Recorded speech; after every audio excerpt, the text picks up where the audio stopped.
Hello, everyone. I'm Aaron Grisell, Executive Director of the Northern California Dr. Martin Luther King Jr.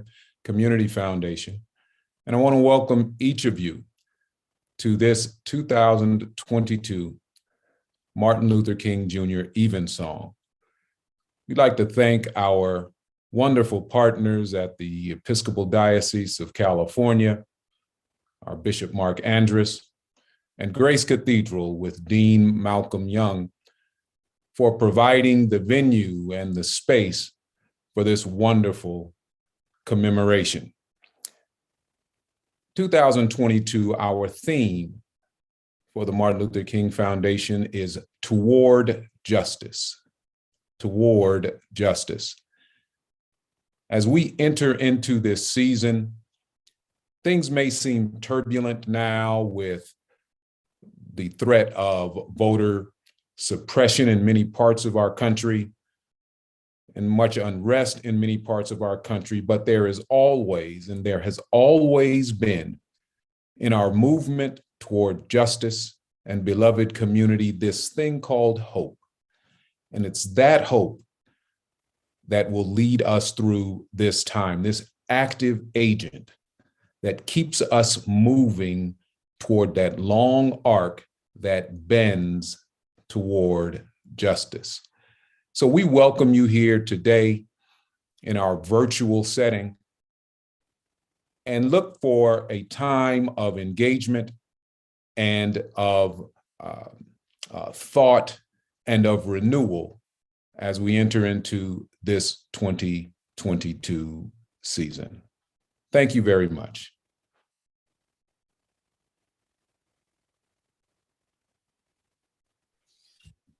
Good afternoon.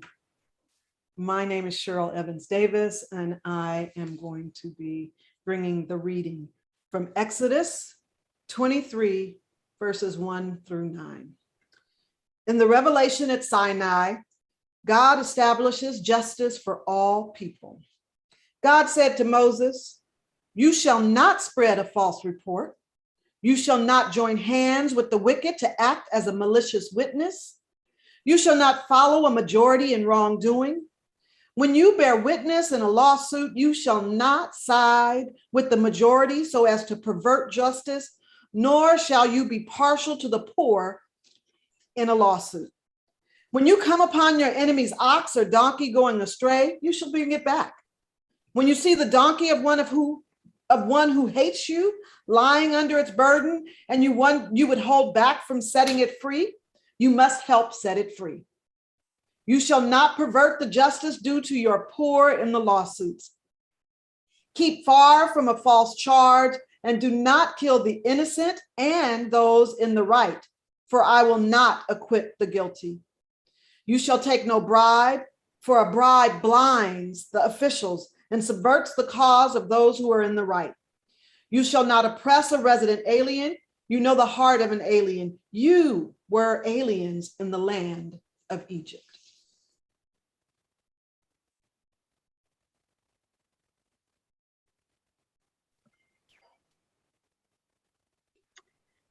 Greetings. Greetings. I greet you in the mighty and matchless name of all that is sacred and holy.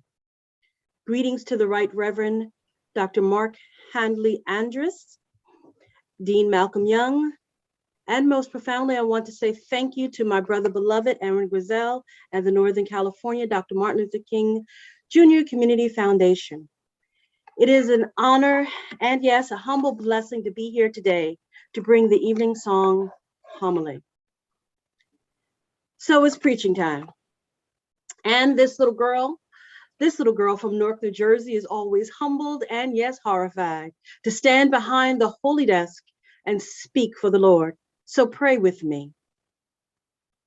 God of grace and God of glory, we thank you for this moment. We ask now that you speak and sit Sakina down, that you speak through the words and the spirit of this moment.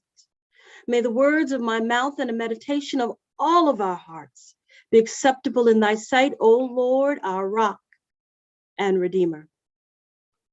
So the text today. Exodus. It is a text of remembrance, but it is a text of revelation. Revelation of God's justice for all people. And so as we're talking about bending justice, and you've bent your ear in the hearing, it says, just in short, I want to pull these words out: not join hands with the wicked, not follow a majority of wrongdoing,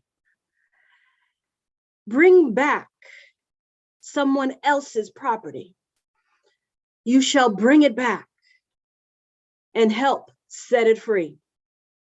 Do not pervert justice. Do not kill the innocent in the right. You shall take no bribe. You shall not oppress a resident alien. You know the heart of the alien, for you were aliens in the land of Egypt. You were strangers, in other words. The term alien has an intense meaning. The revelation of Moses here at Sinai were long, quite honestly. They were long and detailed set of rules and guidances for living our new people of Israel, a new people in a new land. Now, to be clear, they go on for several chapters, and they are rules for living. They are revelation for divine guidance and right living for a people saved, yes, saved, by God's holy hand, from despair, from oppression and bondage. These revelations are reminders. I put that in parentheses, of right living. God is mapping out ways in which they are to live out their faith in everyday living. Writers Toni Morrison and Cynthia Dillard calls these forms of rememory, when one is placing a community back together to remember the members, from a place of brokenness and repair. So God is asking Moses, quite honestly, in all of these rules, have you forgotten how to behave when travesty and despair rests upon your door? Have you in this generation lost the memory and legacy of God's grace upon your life? Now, I must remind you of the ethic of right living and care for others who share the same human breath that the Lord your God has given you. God is asking that question. The revelation of right living in times of despair, of where one is gripped by hardship. One remembers from which they have come and how very far they have yet to go. So today, we are sitting in such a time, laden with hope, yet festering with the resolved realities of racism, the harms of homophobia, silent and persistent sexism, forward-facing bigotry that masquerades as progressive pious politics. We are in a period like never before, where an entire communities are challenged, not merely by the global crisis of political and government upheaval, yes, but a more insidious strain of dehumanization that manifests as gaslighting and depraved indifference. We are challenged because we can no longer have the luxury as a beloved community to sit comfortable. We who thought the fight was over realize now that the blanket of blindness and complacency was ripped away. We realize now that the swell of pious fascism was alive and well in a nation demarcated, we thought, for democracy, yet wrought with racism and bigotry, negated in the real bowels of its history. Yes, festering in the heartland and in high places, we deem fit to ignore and not remember. One dares to stare into distraught human condition. One dares to seek and usurp the ravages that it's destroying. One dares. Or when another turns away and allows the destruction. Both are culpable for the moral and human injury. Despicable hate and indifference are indeed handmaidens. We must, as a beloved community, remember, put back together, recall, and remember the luminosity and love and reject the persistent hate and incessant call for retaliation. We must remember and recall that we are to challenge hate cloaked in political posturing and policy that pushes people to their limits. We, as members of the beloved community, must counter cloak hate bathed in indifference, understanding that they are these handmaidens that can grip and that can work to change lives and cause harm. The threat is real. It threatens our very being. Addressing existential threats to humanity begins with each of us here tonight. It begins with deep dives into our souls, which reside in the hearts and lives we touch. And so we ask the questions in this moment. We are here in this generation, and we must say no more. We must say no more. We are the ones that are consistently confronted with the layers of malfeasance at the hand of hate that run rampant in the communities we call home. We are in the places we live, in the places we dine and patronize, in the houses and schools where our children learn, in the places that we love, and in the places we worship. We are the ones that must take up the task of pivoting towards justice, the task of formulating new ways to engage human rights, engage individual rights, and the right to live in a world where the manifestations of oppression is no longer normalized and endured also just as an acceptable scourge of history. But I encourage each one of you to write a new history that, yes, bends towards a living justice, not merely in words, but in practical deeds of your everyday life. For we are the generation. We are the generation that can actualize the moral arc of justice, to live out the potential of a transformed world. Yes, so we are called to live it in the living and doing of our everydayness, in our everyday being. The call to action in this day, here, today, in this moment, in 2022. We must live it and remember the right living we are called to do. Remember asking how you living. Are you spending time lifting one another up, or are you putting each other down? Are you lifting up the love we are called and the banner of love, or are you putting one another down? Are you lifting up the teachings, the moral love that we are called to give to one another? The teachings of Jesus. What a great, great world it would be. We are to remember that in this human journey, we are intricately connected. And so I challenge you today to move past bending towards history and live it out.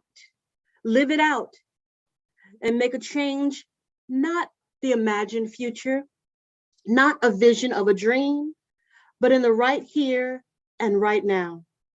We are called to live it out. And so I will leave you with words of love. And I'm reminded of the prophetic words that was spoken by King, which embodies a response to how we are to live it out. Because the tripartite of poverty, war, and racism, that tripartite still plagues us today. Reflecting on violence and war, King called for global fellowship that lifts neighborly concern beyond one's tribe, race, class, and nation. a call for an all-embracing condition and to live out love. He said, when I speak of love, I am not speaking of some sentimental and weak response. I am speaking of that force which all of the great religions have seen as a supreme unifying principle of life. Love is somehow the key. Love unlocks the door which leads to ultimate reality. Let us live our love. We can no longer afford to worship the God of hate and bow before the altar of retaliation, King said. Therefore, the first hope in our inventory must be that hope that love is going to have the last word. Love may indeed, y'all, have the last word. So I pray today that we remember to live out our love.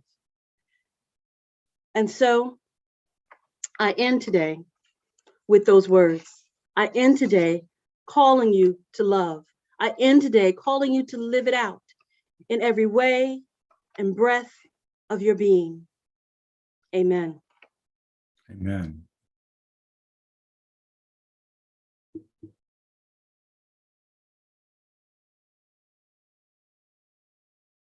Dr. Davis and I are now going to pray the portion of the psalm that has been set for this service. Turn your eyes, O God, to the righteous. And open your ears to their cry. Send forth your spirit. And renew the face of the earth. Open wide your hand. And satisfy the needs of every living creature. Uphold all those who fall. And raise up those who are bowed down. Give justice to the orphan and oppressed. And break the power of wickedness and evil. Subdue the terrors of the night. And heal the plague that stalks in darkness. Your Lord, your love, O God, endures forever. Do not abandon the work of your hands. And now go forth into the world in peace. Be of good courage. Hold fast to that which is good. Render unto no one evil for evil. Strengthen the faint-hearted. Support the weak. Comfort the afflicted. Be patient with everyone, but make no peace with oppression.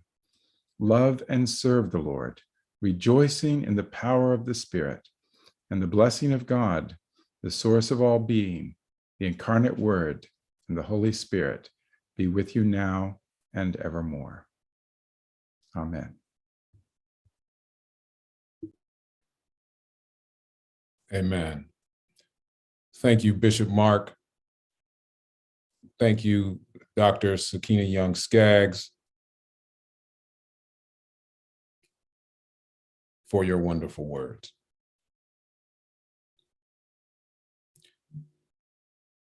We are now making a transition into our forum space. Each year, we host a Martin Luther King forum after our evensong. And so this year, during this time, we will be discussing this one question with our three guests, Bishop Mark Handley Andrus, the Reverend Dr. Sakina Young-Skaggs, and Dr. Cheryl Evans Davis. We'll be discussing where we go from here. So we hope you will stay and participate in this discussion as we are entering into this part of our colloquy. You'll be able to ask questions in your Q&A.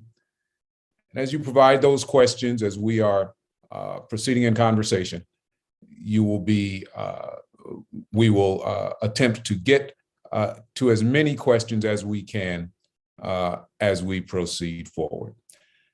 So guests, welcome again to you. And again, thank you so much for your participation with us during this Martin Luther King Evensong and Forum Time. Our great friend and host, Dr. Claiborne Carson, has a face that looks like Aaron Grisell's, but he does send his greetings to us. But in taking his core question of where do we go from here, I'd like to see if we can't enter this discussion in three particular ways, and particular ways that each of you have touched on and actually work in. We want to talk about the global aspect of where we go from here, and then how we take the message of beloved community and actualize that in the civic space. And then third, we want to talk about a bit about where we go from here as a sort of Sankofa movement, the past, the present, and the future. And so we want to cover that. So I want to begin with you, Dr. Davis, and then I want to follow up with you, Bishop Mark. The thought, the ideas of beloved community as a philosophy, how in your work are you actualizing that in the civic space? How do you bring this concept down into real impact on people's lives in your work in the city and county of San Francisco? We have a lot of things going on. There's reparations committee, there's all of these things, but how do you actualize this sort of idea of beloved community in the everyday lives of people whom you're charged with? First, let me just again echo the gratitude to you, Aaron, for the invitation to participate, and to Bishop Andrus and the beautiful family of Grace for this opportunity to be engaged. You know, we all bring our lived experiences with us, right? And so I often think of myself first as this little girl who grew up in a Baptist church, who made her way from Texas as a young girl to California, but spent the summers in Texas. And so much of that, the culture for me is religion is not just, church is not about just religion, right? That there is something very core and spiritual and cultural for me in that space. And in the same way, I spent, Bishop, I spent many years working at a convent in Stewart Hall. And so have a strong affinity for the beautiful work that you all do with the school, and the work that you all do really in social justice, even the early ed work that you do, the preschool that was started to be able to be in service to other people. And so those, I come with that lens and really have always thought of things as these very simple things. I feel like, you know, the elders and the ancestors had it together, right? Like they had a mourning bench for folks, but now we would say that that is processing your grief. But back then the folks already knew without any science or study that we needed to process our grief. And so really taking that lens and learning from people who knew, who figured it out. There are a couple of things that I've really been intentional about as we move forward. One is affirmation, right? How do we affirm? How do we affirm ourselves? How do we affirm others? How do we affirm our worth? You know, they talk about the spirituals actually serve that purpose for folks, right? Like it was documenting, Dr. Young Skaggs talked about telling the story, about the history, right? Singing those songs and remembering where we come from, giving people to be a chance to be validated, to be heard, to be seen, right? Like that affirmation is important. So as we talk about reparations, as we talk about immigrant rights, as we do all of this, first and foremost, we must affirm the humanity of those folks, right? Of each other. The other one is back to how do we build a beloved community, right? Love is kind, is patient, is long suffering, all of that. We bring love, right? even when people are not lovable sometimes, even when they're not nice to us, we show up, we are kind, we are patient, we push through that. We do not do the right thing based on how someone treats us. We do the right thing because it is the right thing to do. And so that piece around accountability, that piece around, and you know, Dr. Young Skaggs, like yesterday I was going home, I was looking up liminal, I was like trying to get deeper into all of these things. Like the spaces are so important, both the physical spaces, understanding that people need a space to be truly themselves, to be truly human, to not be judged about their appearance, how they look, where they come from, what they look like. So creating those physical as well as those liminal, those spaces in between that folks need between where they're going and where they are. But the spiritual, the mental, and I really appreciated this yesterday's conversation, the healing spaces, right? So when we think about it, a beloved community, the work that Nat Turner did, he needed the physical space in order to do the mental spiritual, right? So he was able to use the cover of church. He was able to take the Bible and take away from the European and the white supremacist perspective and sow into the lives of folks, but he needed to be able to physically gather. And so we've got to figure out, I was saying yesterday, I get worried about these, the more we go virtual, because I'm so old school that I'm like, I need a little bit of like, amen, or I need some expressive form. I need the head nods. I need somebody to say something because that is my tradition. And in the same way, our community needs somebody to say, I see you, I celebrate you, I love you. And then, you know, I'm just going to say these last ones and then move out the way. The other is choose to be better versus bitter, right? Like, how are we working on improving ourselves? How are we working on making a difference? And I was talking to someone earlier today, and she said to me, how do you get to better? She said, as a white woman that's coming of age in this day where we are now drilling down a little bit more and she's learning more, it's hard for her to not be bitter about the past. And I said, well, it's hard for me to explain that to you because as a descendant of slaves, we've had 400 years of learning how to be better and not bitter, that we have used the songs, that we have used the gathering together, the coming to church and letting our emotions be released. We have to create that space for folks, right? We have to actually educate. I realize today, right? We have to actually educate people on what it is to get to better. How do we get to better? Because it's not an automatic. And that is something that we learn along the way. And then just last, I'll say we have to be creative, determined to be creative, and embrace music. You know, it says, make a joyful noise unto the Lord, all ye lands, come before his presence, what? With singing. Let's embrace music, because I do believe if we embrace the music, we can hit all those other things.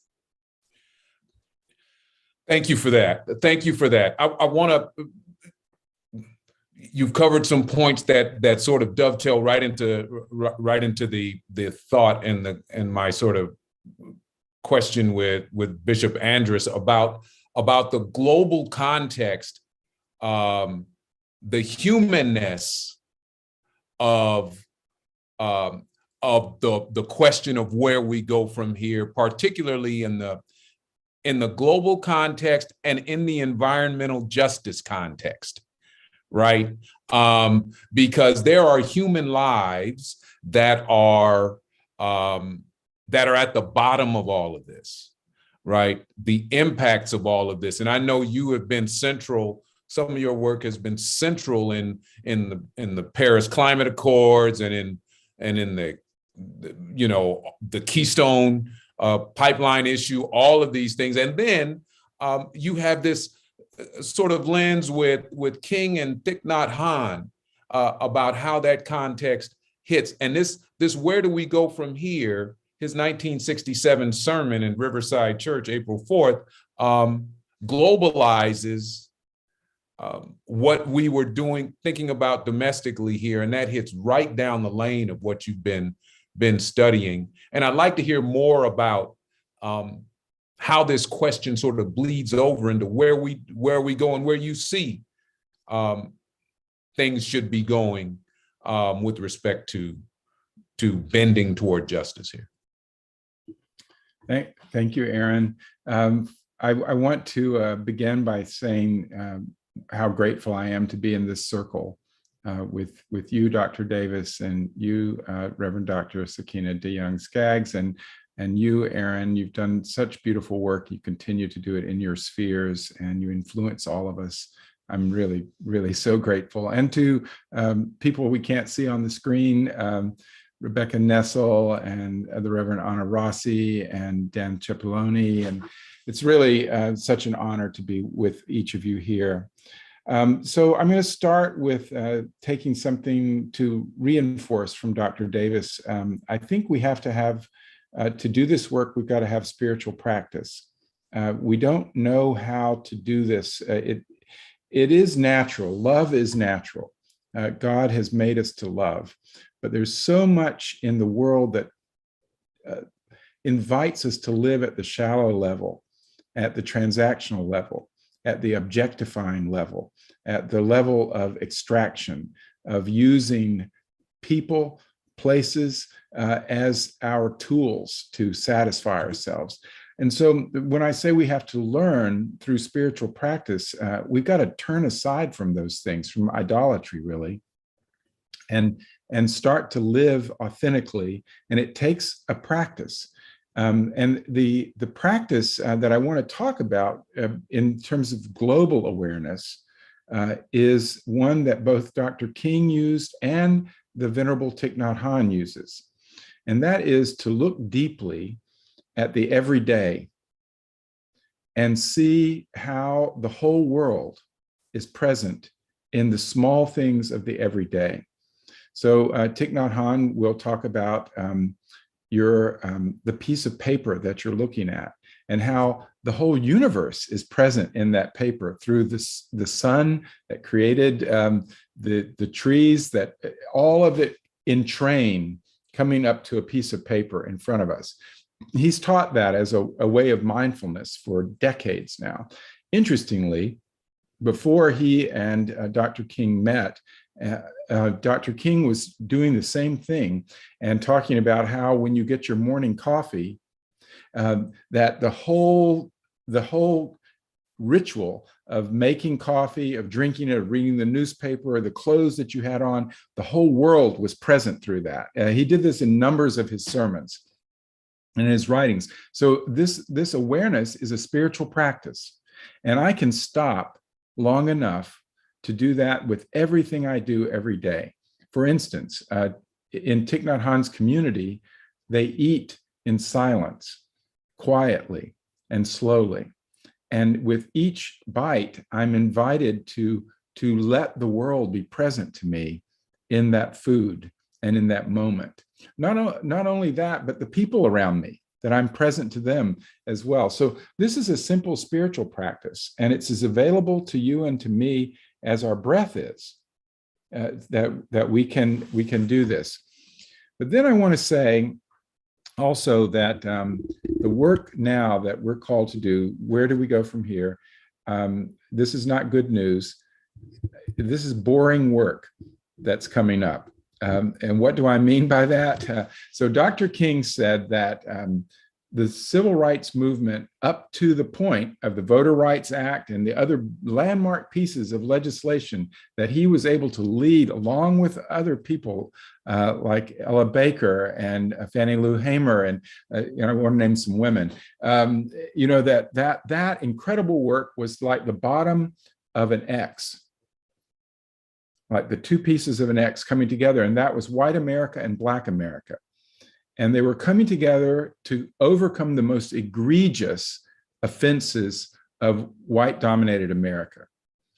But once they reached that point where some of the most obvious pieces were seemingly dealt with, and I say seemingly dealt with, he said that the white America and Black America started to diverge. And that was over structural change. So the hard work is structural change.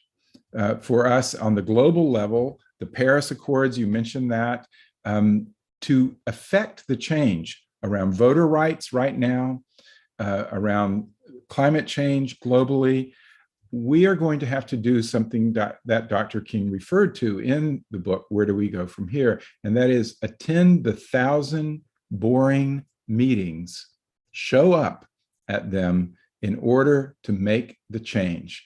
That means the Human Rights Commission board meetings, it means the committee meetings, it means not letting those meetings go unattended and unobserved and uninteracted with. We have to show up and do this work.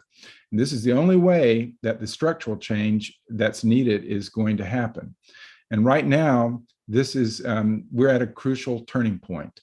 We have seen that the world's powers, these same powers that teach us how to live at the shallow level, how to oppress, how to deny, those powers would have us understand life in a certain way that we have to turn away from and do something different with. And I think we're at a point where it's not, we can't continue.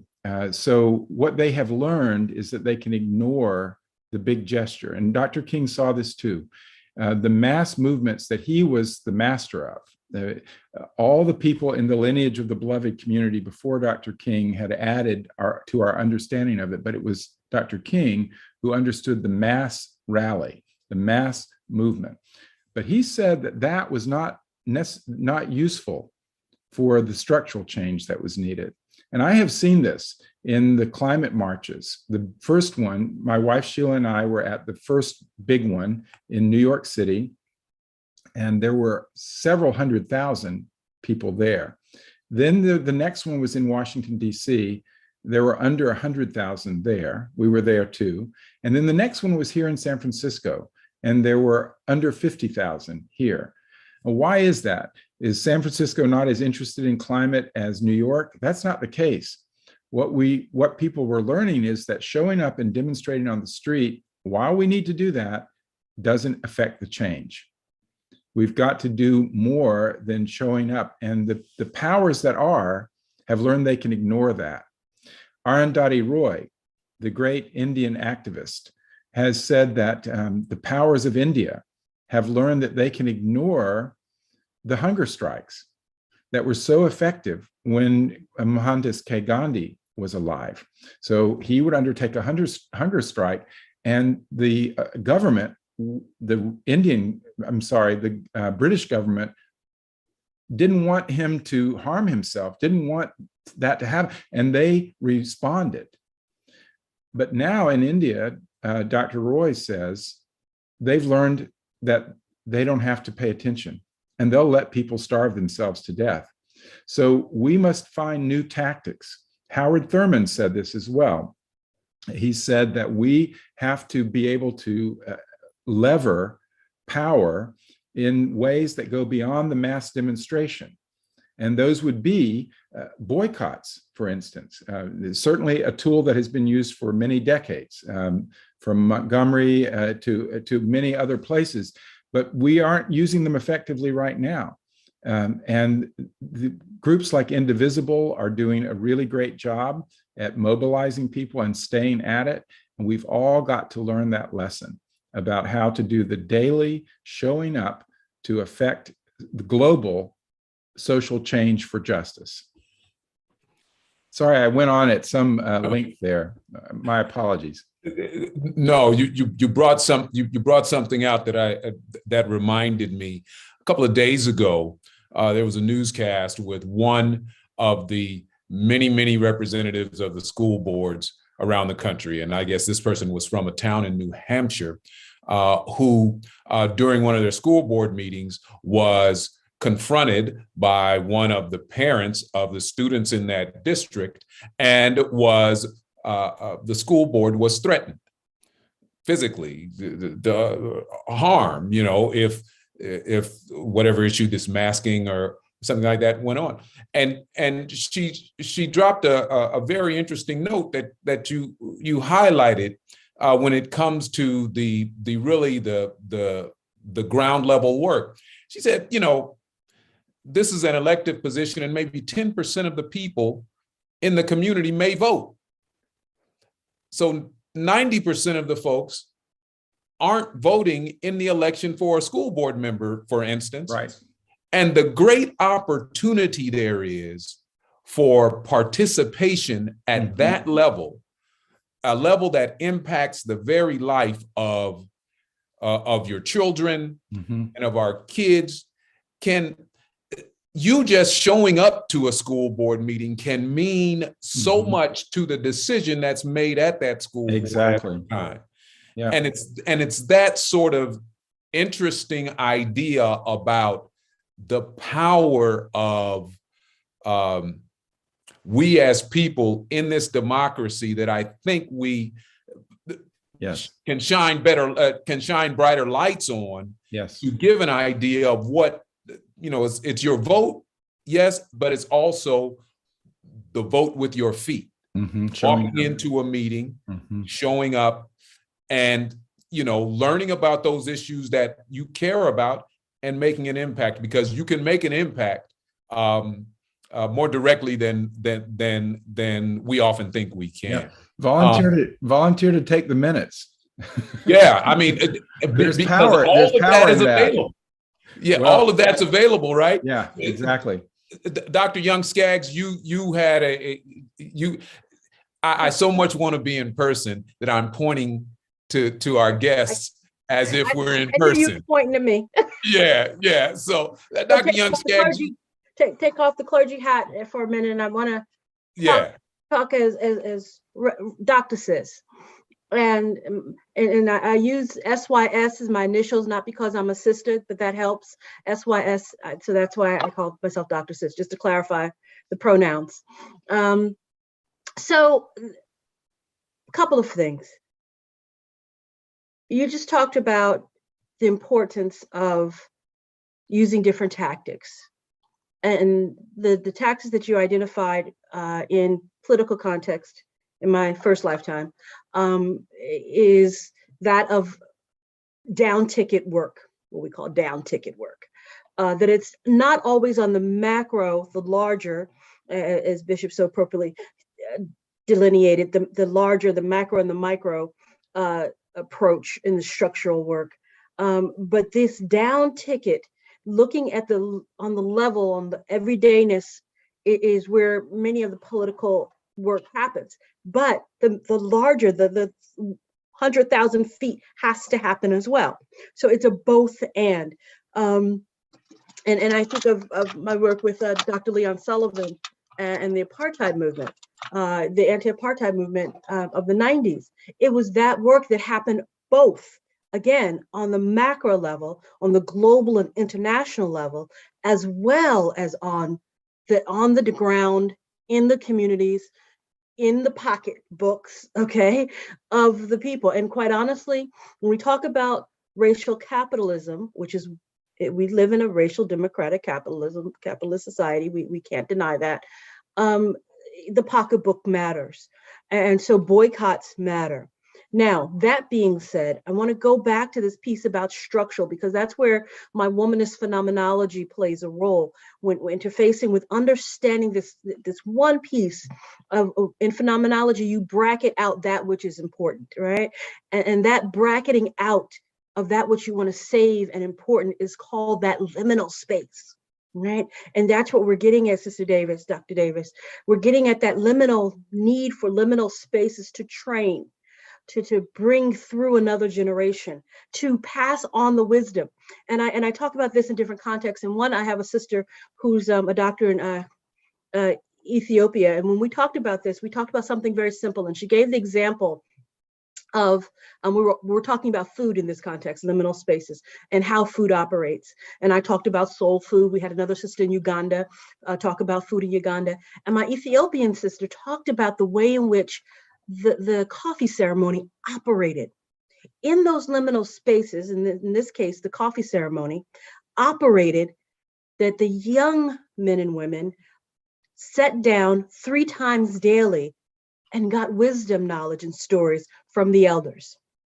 And even if they were workers, even if they were higher in society, they stopped 3 times daily and did a full coffee ceremony. What has changed in 2 generations, 3 generations? Coffee houses. So the liminal space was eliminated. And the time that was taken to pass those on. Those stories, those wisdoms that then they were equipped to go back out into the world to have those kinds of interchanges for well-being of their society.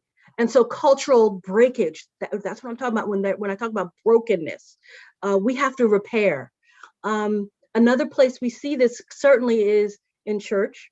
Churches that no longer have, we can go back to the hush harbor where it was indeed a liminal space. We call it a hush harbor in the early African community, where there was space where Black folk, meaning Africans who were captive as slaves, were not allowed to worship. So they would have water bowls and pray and sing and share ideas. And so you take that to the different into the different generations where we no longer have a morning bitch, like you said, but we do have to encourage therapeutic care. It's both praying and therapy today, right? But that message isn't getting always translated. Moments of liminal space that we need, that I talk about in my other academic work, are moments where you take individuals and particularly young people, and you share with them their culture and history.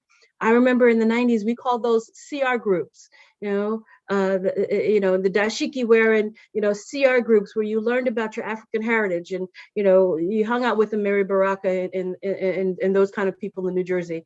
But you also had them in college. You had groups where consciousness was risen, and people became aware. And so that's the importance of having those micro liminal spaces. Mm-hmm. Yes, they manifest today, as we talked about yesterday. This is what Dr. Davis was referring to, as social clubs and organizations. But we need more of those CR groups. We need more of those spaces and circles. I have a group in Phoenix, a sister circle. Sister been doing it. I would think she's been doing it since 1991, and she still does it every Thursday night. Women from all over the valley come and they gather. She still does it. She's a sister from Harlem. I call her having Harlem garden parties in Phoenix. She still has it every single Thursday. So we need those kinds of moments. Lastly, Brother Aaron Grisell, you asked me to talk about, and maybe I'm going too long, I hope I'm not, but you asked me to talk about Afrofuturism and this notion of where do we go from now in the future. So yes, certainly structurally, macro and micro, but Afrofuturism as a mindset is calling for those liminal spaces. It's calling for opportunities into the future to take the past histories and train up another generation. So Sankofa ethic, and I want to invoke her name, Dr. Prathia Hall, I think on this occasion, Dr. Prathia Hall coined the term Sankofa ethic as a way of life. Dr. Prathia Hall was the preacher who inspired the dream for Martin Luther King. He took that from one of her sermons. I have a dream. So that's Reverend Dr. Prathia Hall. She was the MLK chair at Boston University. And I was one of her last students. And she talked about the Sankofa ethic of grasping on to that which is important. Now, if you don't know what a Sankofa bird is, let me explain. A Sankofa bird is a part of West African Akan philosophy, that the bird takes its neck and reaches back and brings something that's important in the symbol of an egg. The bird reaches back and brings the egg forward, right? And so that's reaching back and grabbing the past so that it can be used in the present and could be moved forward. Now the bird's feet is facing forward, but the neck is facing backward. So therefore, in the present, it's uncomfortable. And Bishop, this is what you were talking about when you said it would be uncomfortable to have those meetings, uncomfortable to do the work, but the work yet must be done in the living and in the now. Aaron? Thank you for that, because that brings me to this active point of the uncomfortable present, and that the present, irrespective of where it is, for those who are for us who sort of work in this space of pushing forward our this commitment toward beloved community, the present is always uncomfortable because there's always something that needs to be done to help to improve the human condition. And so we are, and so in many ways, I spoke about this earlier this morning, in many ways, it's hard to see the progress when you're in the thick of it, because you're in the thick of it. But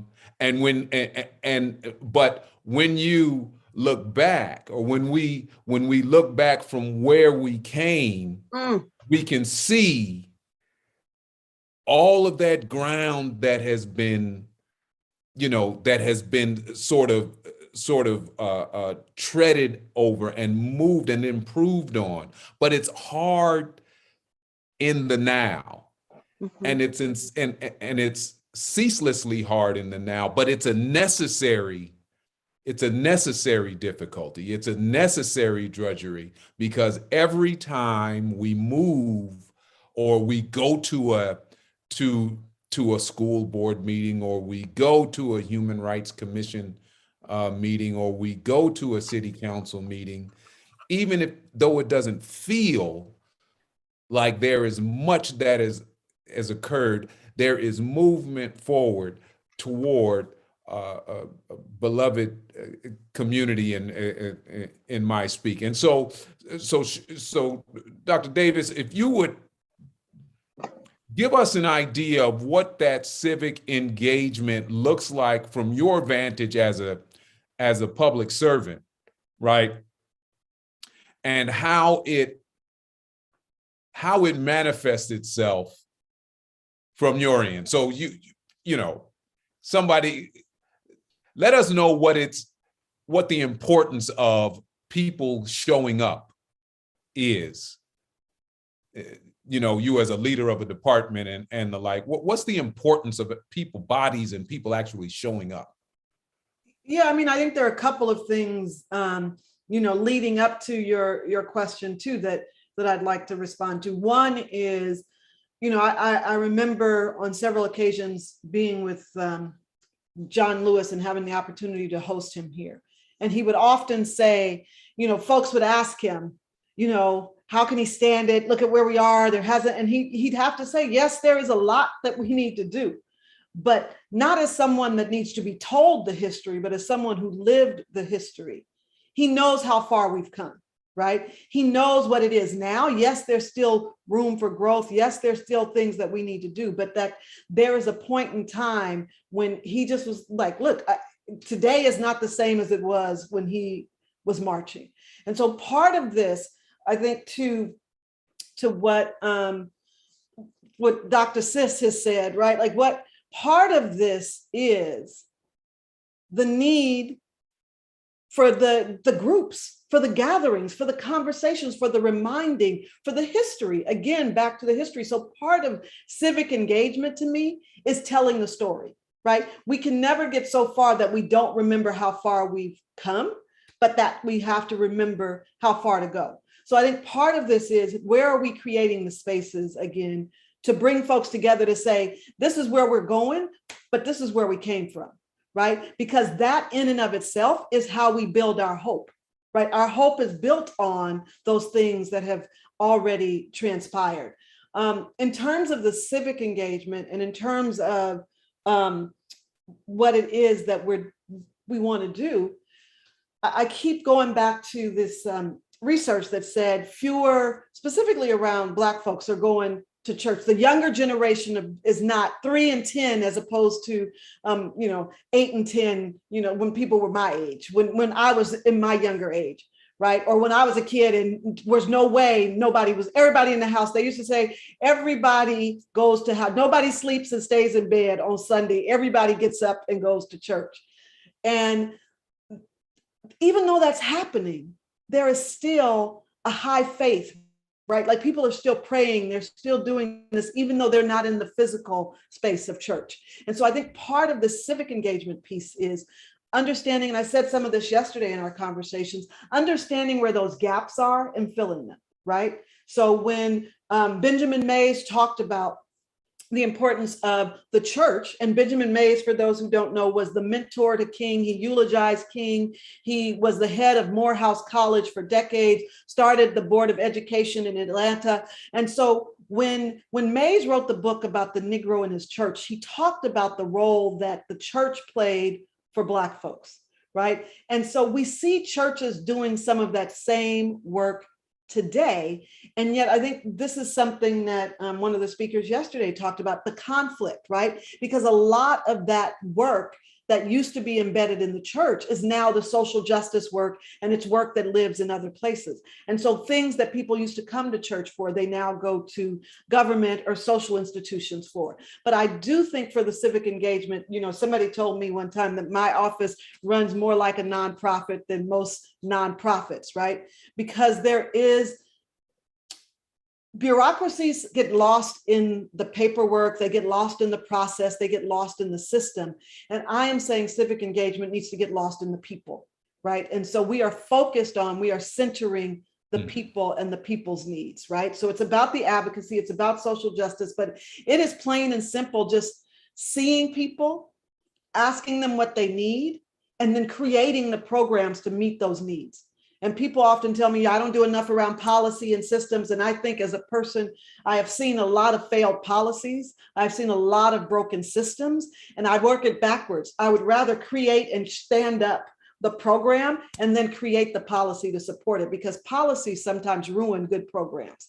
And so that is the challenge. And then I would just say, you know, lastly, this idea of the intersectionality, right? And to borrow from Kimberly Crenshaw, intersectionality more and more these days, when we start to layer on the different levels and layers of who folks are, right? Like we talk about Black folks, but Black people are not monolithic. And then when you add on to that poverty, and then you add on to that trans, and then you add on to that homeless, all of these things complicate, right? And that we have to understand, just saying we're going to do something for Black people does not get to all Black people, right? And so that's why in the Black Lives Matter, they've called out like trans lives matter, and they call out all of these different pieces, because sometimes we get lost in one part and we go to what's safe and more sanitized and easier for us to deal with.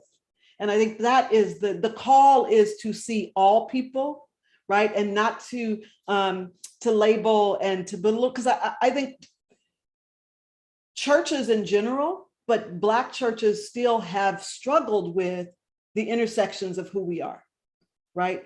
And that is still the struggle within the spaces and places. I was reading James Cone, and he was talking about when he first wrote the Black liberation theology and Black power, he talked about how he missed sexism, right? How he missed the idea that women were not being centered in the faith movement, right? And that he was so upset with himself for not calling that out, or even noticing that he didn't call that out.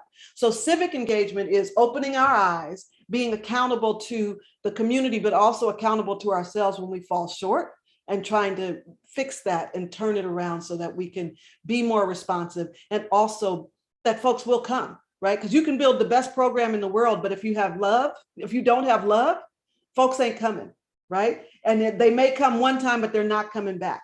And so I tell people all the time that our work, we're not doing folks a favor, they're doing us a favor. Because if they don't come in and benefit and take advantage of the programs that we put forward, we lose funding, right? Like, so the truth of the matter is, they're not doing you a favor. You're not doing them a favor, they're doing you a favor. And so that is in the spirit of King and others, like, we don't do this for to be seen or to be celebrated. We do this because it is the right thing to do. And that it is, as Bishop said earlier, it is natural to love, but it is also natural to kind of fear and fall back and be afraid of making a mistake and then falling short of doing the good work that we should be doing. Thank you for that, because one of our questions inspired us as we sort of move on here. It's the same thing that happened yesterday. We end up going over time, right? one of the things that one of our questioners has asked is, what are the, in your own everyday life piece, what are the things that have inspired you, and what the parts of the message of King and his wife, Coretta Scott King, that have inspired you to do the work that you do and continue to move forward in this active hope, even when things look a certain way? Bishop, I want you to lead that off. What are the little things in your own personal space that you are able to grab hold of that have been inspired by King's work that keeps you going? Well, I was going to underline something that Dr. Davis just said as something that I think is a spiritual practice again, and it doesn't take place all the time in the church, but it can take place in the Human Rights Commission. It can take place at Stanford University. It can take place, and that is to look up and pay attention to the people that you're with. And I think that's a spiritual practice, Dr. Davis. The first time I met now Governor Newsom, he was sitting at his desk. He was mayor here in San Francisco, and he was looking down at a piece of, I don't know what, paper, but I don't know what was on it. And I had to just stand there for a little while. It was slightly uncomfortable. But then when he looked up, he gave me his full attention. And I felt like I was seen. And that the gift of being seen is, may I say it in technical terms, it's a big deal. And it really affirms our interconnection, the deep interconnectedness of life that Dr. King saw as such an important part of the beloved community. And, you know, life can be interconnected in various ways. We can actually interconnect with each other over hate. We can interconnect with each other over common goals of greed.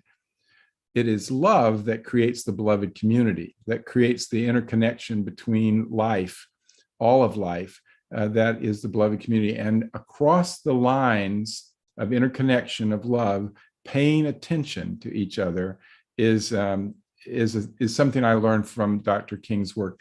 The other thing I'll say is that he taught me that if you're going to maintain, reach, manifest, or repair the beloved community, there are two primary tools to use in which to do that. And they are nonviolence and reconciliation. He always said that on the other side of nonviolence and reconciliation lies the beloved community. He said it over and over again in various ways.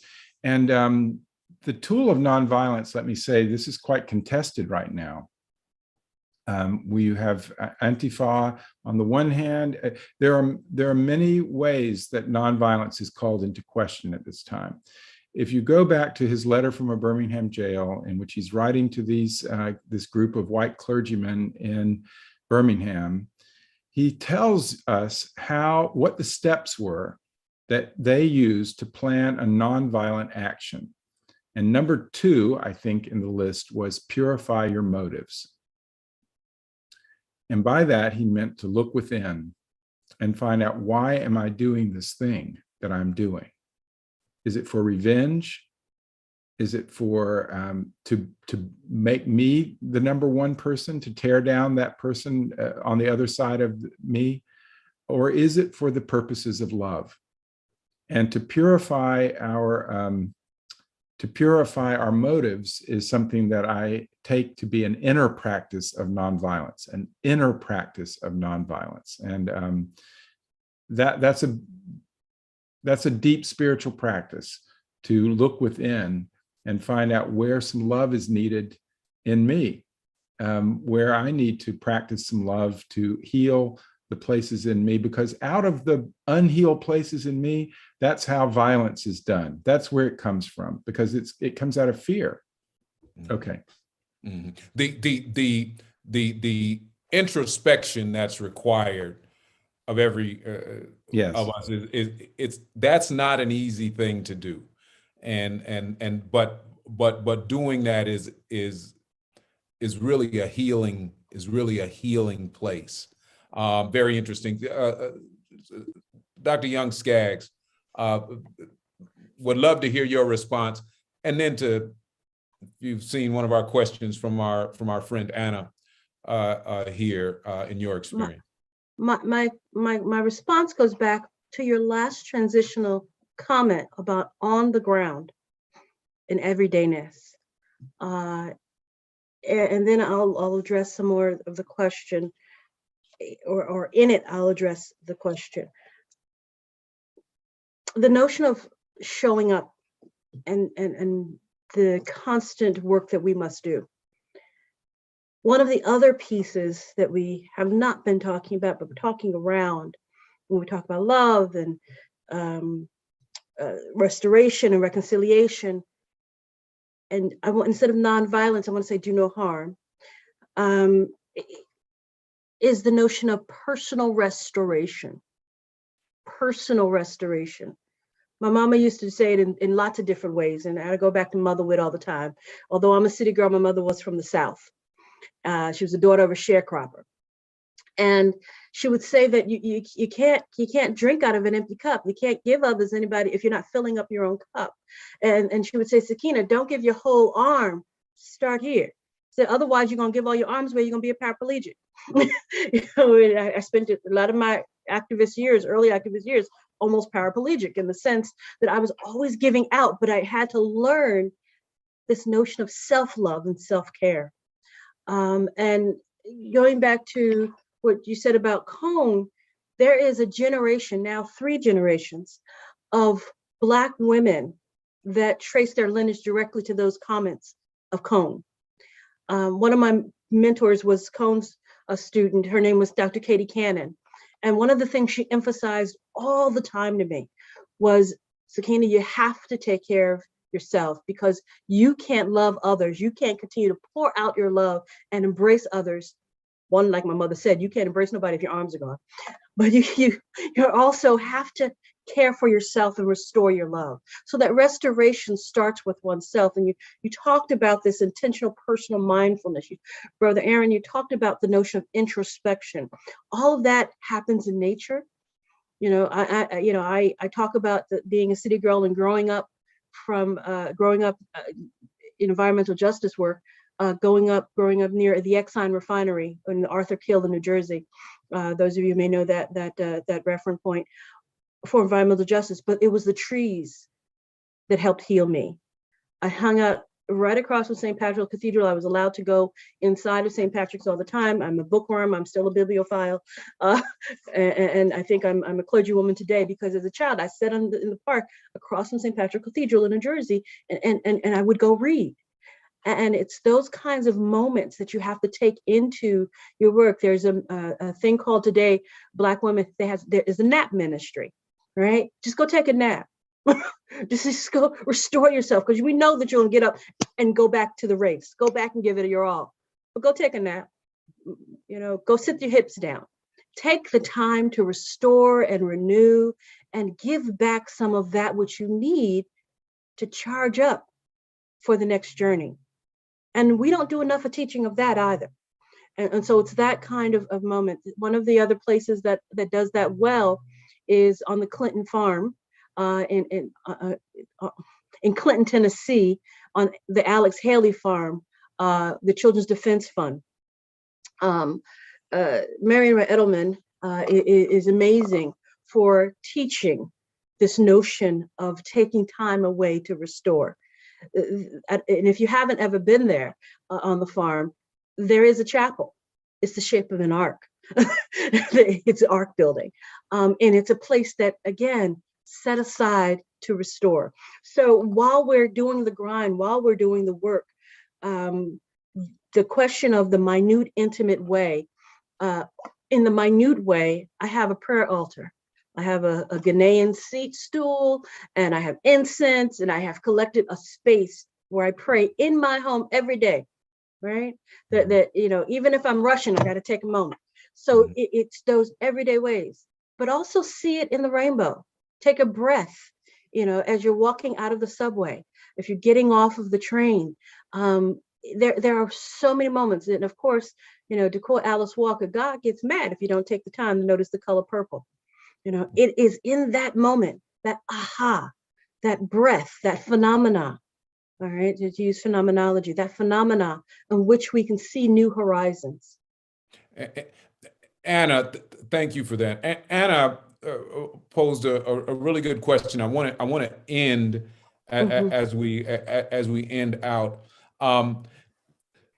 What it looks like out in our current space is we see Black and brown lives on the front lines of our social justice movement, and being impacted by many of our, of our sort of laws that have come into effect in the way that we have sort of operated as a nation. But there has also at times been a tension between our African American and Latino communities that has hindered the type of deep progress that can often be made.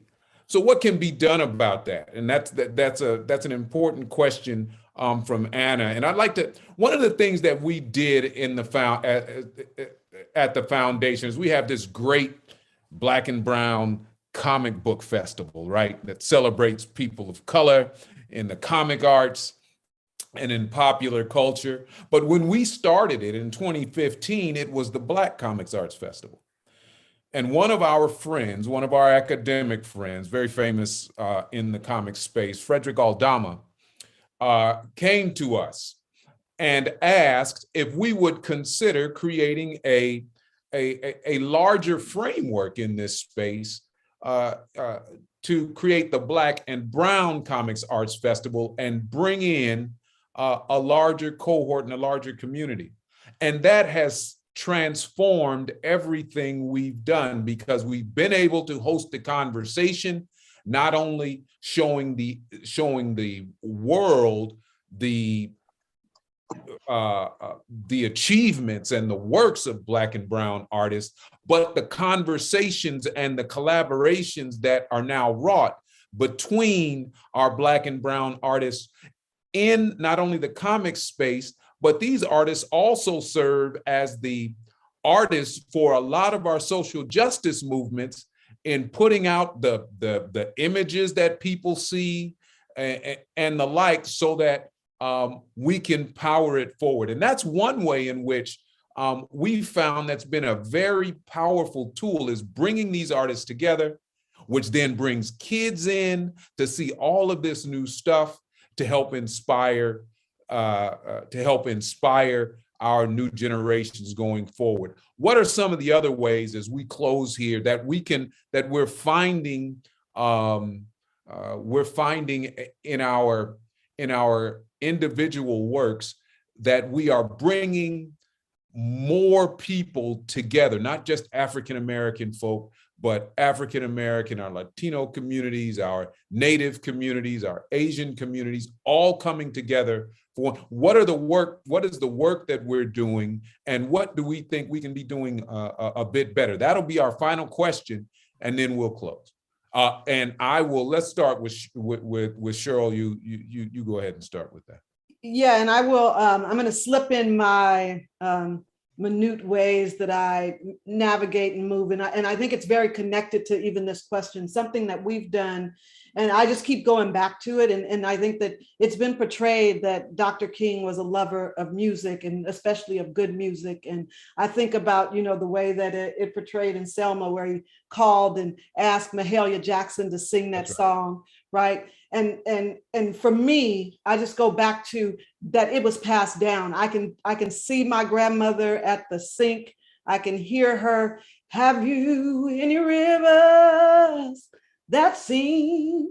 Like those moments when I am struggling, that song comes to me, and it takes me to a place where I can actually do this personal restoration, this moment of reflection, this moment of being like, you know what? God specializes. It's all going to be okay. It's going to be okay. And I think that that is something that we've seen that has been a uniting force, right? So when we think about drums and the symbolism of drumming in a multitude of cultures, that is something that we've done together, drumming circles and having people bring in the drums and doing that together and beginning to be in unity in the rhythm and the follow and the repeat and the call and response.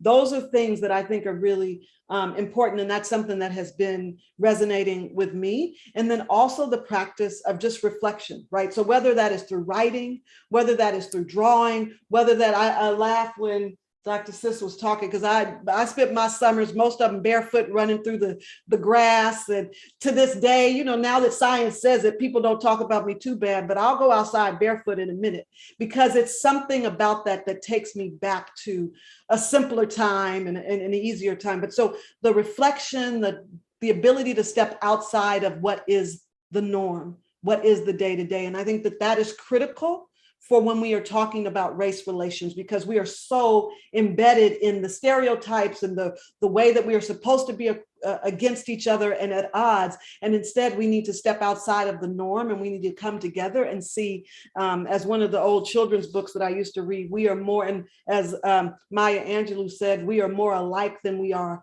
different. And so having those moments, and I would just say lastly, something that just to know here in San Francisco, that the folks in the Mission and in Bayview and other places that have been leading crisis response have been doing that together. So that has brought people together. The Latino Task Force has opened up hubs in different communities throughout the city and are working in partnership and collaboration, and that we are doing roundtable discussions and having conversations about how we are more alike than different. Bishop, in your work, particularly in the climate action space, myriads of constituencies come together. But in that work and in your other work, how are you seeing and how are you working toward even increasing and improving those sort of collaborations where for folks of different backgrounds and different ethnicities? Well, I would love to affirm, and I do, what Dr. Davis said. It's through the arts, and particularly music, that we come together. So we should sing our songs, the songs that our grandmothers taught us, and they should be our songs. And we should learn other people's songs. And this is something that I think of Yo-Yo Ma's Silk Road project, where he took, he's such a consummate human being and such a consummate artist.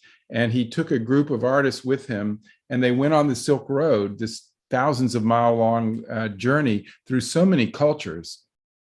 And other musicians joined them as they went along, and the music changed as they moved from one cultural space to another.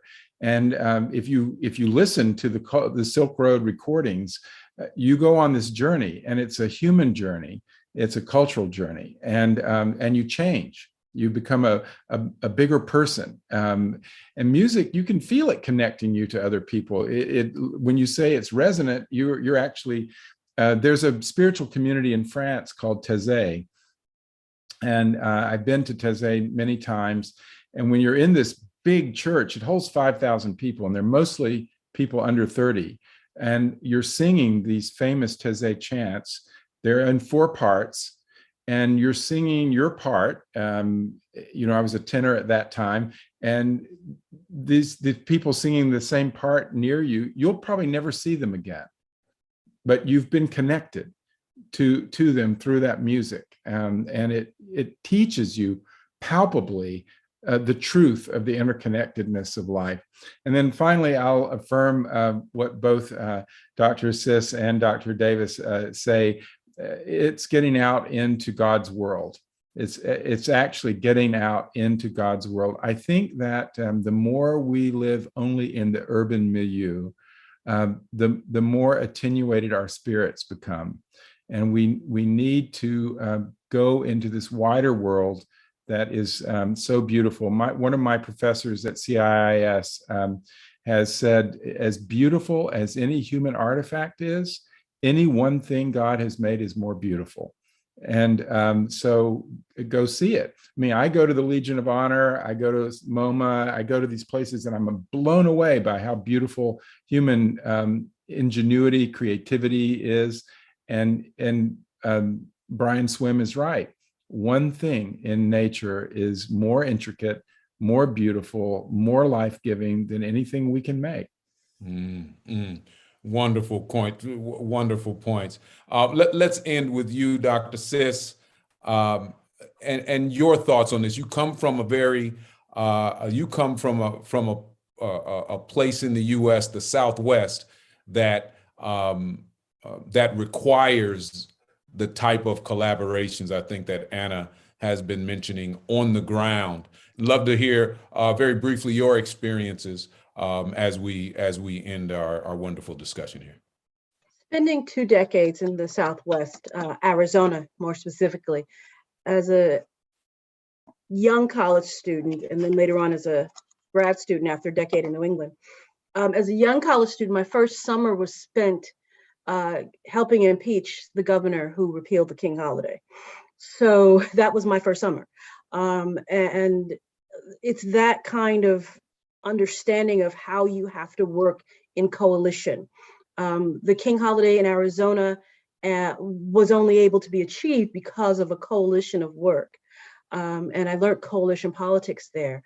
From the farm workers movement to the Black activist movement that's there, it was all in coalition that allowed for the King/civil rights holiday, it's called, to move forward. And so that's necessary, but you have to work in collaboration. But I wanted to give a more personal story, Aaron. We talked about music and we talked about roots.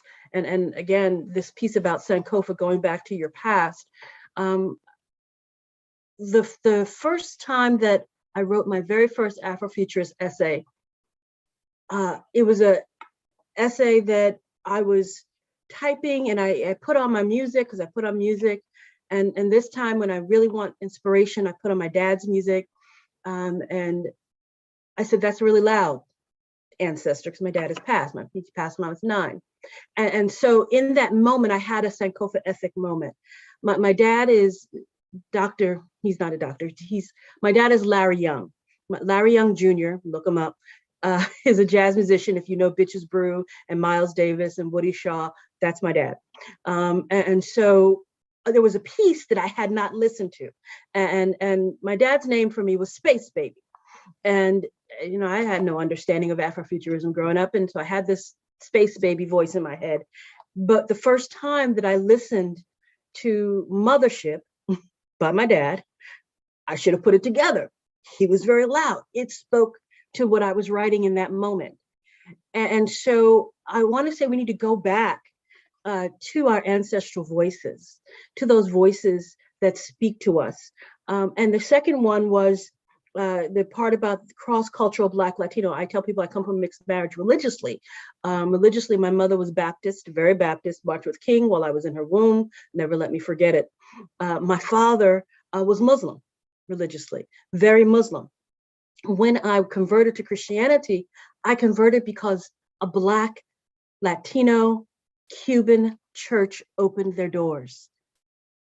It's more of that we need to do. We need to open our doors. We need to share our faith across faith. We need to share our imagination, such as in those spaces, Aaron, that you spoke about, the Black Comic and Arts Festival. We need to share our meals. I make a bad arroz con gandules, right? I can pray and praise God in not only in Spanish, but particularly in Puerto Rican dialect, right? Because someone opened their doors. And that's what we have to do. We have to share our food, share our culture. And it happens, yes, again, on the everyday, mundane level, not on the law, not on the legal level, but on the everyday connections that we make hand and heart. So that's what I wanted to end with. Very powerful, very powerful. Thank you so much. And thanks to each of you. You know, when we get together, this is not enough time. But but we hope that our participants and our viewers now and into the future have enjoyed this conversation that we've had with three of my very dear friends, Bishop Mark Handley Andrus from the Episcopal Diocese of California, and our own director, executive director, Dr. Cheryl Evans Davis, the executive director of the San Francisco Human Rights Commission, and our friend, the new senior associate dean of religious and spiritual life at Stanford and the pastor of Stanford Memorial Church, and our homilician for this particular service. Thank you so much, Dr. Sakina Young Skaggs, and thanks to all of you. We hope to be back in person in 2023 and to see all of you at the 2023 Martin Luther King Jr. Evensong at Grace Cathedral, and then back for a wonderful discussion in our Martin Luther King Jr. Forum. Thank you again, everybody. Thank you again, my friends Cheryl, Sakina, and Bishop Mark. Thank you all so much, and we will see you next year. Thank you, Aaron.